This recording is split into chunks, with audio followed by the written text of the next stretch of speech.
website last year, and I found there is an institute in America. It's called Institute on Religion and Work, or the Institute of Faith and Work, yes. And somebody has written an article there, and the article has outlined 4 principles that he has learned or he has drawn out of this parable. And I actually added one myself.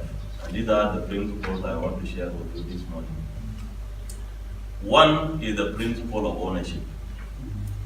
According to the parable, the talents that were given belong to the master.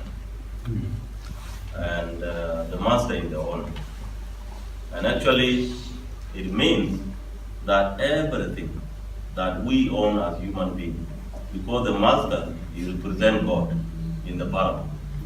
So that means that everything we own, whether in Capetown or Port Elizabeth or Johannesburg, wherever we are, belongs to God.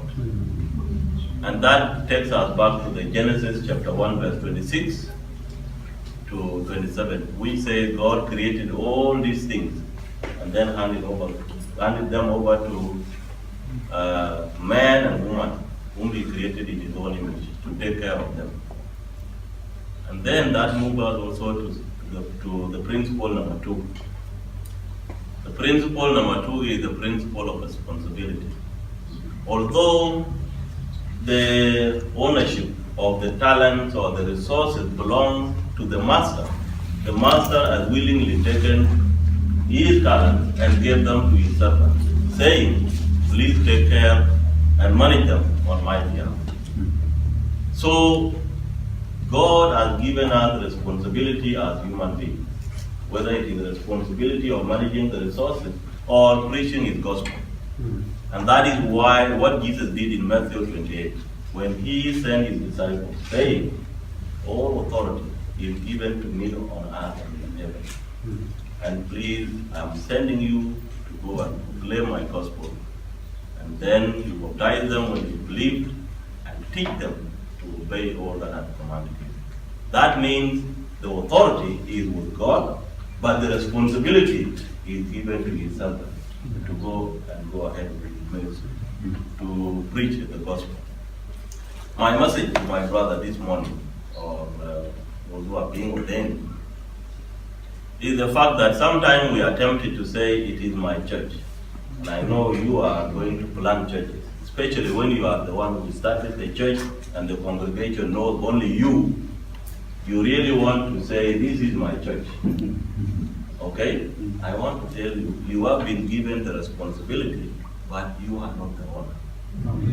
Not even the bishop. Okay, bishop? The church belongs to Jesus Christ. Sometimes, especially in the Anglican church, it's very difficult to separate who is the head of the church. Is it the bishop or Christ? It has to be very clear that the bishop is being entrusted with the responsibility, not the ownership. Please separate those two. And because of that, from principle number 2, we move to principle number 3. And that is the principle of accountability. Anyone that has been given a responsibility, you must also account for what you have been given. So one day, you will come, all of us will come before the Lord and we will account for our actions. What have we done with the responsibility or the talent that has been given to us? You have been sent to Port Elizabeth or to Johannesburg. What have you done there? You will be asked. And coming out of accountability, we will now have the 2 principles that not all of us will go to. Number 1, number 2, number 3, all of us will go there. But out of accountability, people will be separated. Those who have used their talent or their responsibility well will be given the principle number 4, and that is the principle of reward. And the reward is with 3 things. According to the parable, the master rewarded the 2 servants who have used their talent well with 3 things. Number 1, appreciation. Well done, good and faithful servant. In fact, we have a college in Wow. That is where I come from. And the college motto is faithful servants. And we actually took it from this parable. We want those whom we are training to come out as faithful servants, that one day the Lord will say, well done, you are good and faithful servant. So appreciation is number one. Number two is promotion. You have taken good care of a few things. Now I will put you responsible for more. And in fact, more resources, including the resources of the last person. The one that he was given was added to the other person. So as he was promoted, he was now given more resources. And this is where we have a challenge in Africa. Sometimes people want to be promoted when they have not done anything. You are a priest, you want to be made a bishop. What have you done in your parish, my brother or my sister? You are a bishop and you want to be the Archbishop of Uganda. What have you done in West Nile, my brother? This is the issue. And it is the same thing in the military, in the civil service, in wherever. People want to climb the ladder without doing anything where they have been posted. What have you done wherever you will be posted? You would need to know that you will be asked, what have you added on the talent that has been given to you? The third one is, of course, the given the more resources. And the fifth one, that is the fifth principle, is the one I said earlier, is the principle of punishment. It was very encouraging for me to see that in the Bible, there was actually a punishment. And again, punishment with three things. Number one is insult. You are bad and lazy servant. Somebody has been insulted. People are insulted in the Bible. Okay? If you are lazy, you have to be told. And the second one is the lazy and you are bad and lazy servant. The second one was actually demotion. He was dismissed actually, not demotion. Dismissed completely. Told that now you have not taken care of a few things I have given you, now even the one that you have has to be taken. So dismissed, whatever he had was taken away, and finally he was put in prison.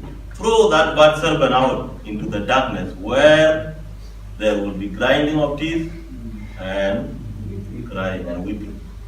That is prison in my own view, or maybe you can call it hell.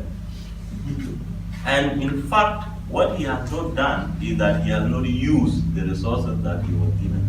He has not even stolen like the way we are doing in Africa, where you are given resources to manage them, instead of managing them on behalf of the master, you actually steal it. He has just put the money the way it was. The talent, of course, represents a gift that has been given to us. Each one of us is given a gift as a Christian. And that is what the talent represents. And of course, the servants are all of us. And so my message, and the message of the gospel this morning to those who are being commissioned today, is that you have been given a responsibility. But please know that the owner is the Lord. And you have to use that talent. One day you will be accounted, you will account for what you have been given, and based on the accountability, you will either receive reward or punishment. And that is the message to myself and to all of us. In Jesus' name. Amen.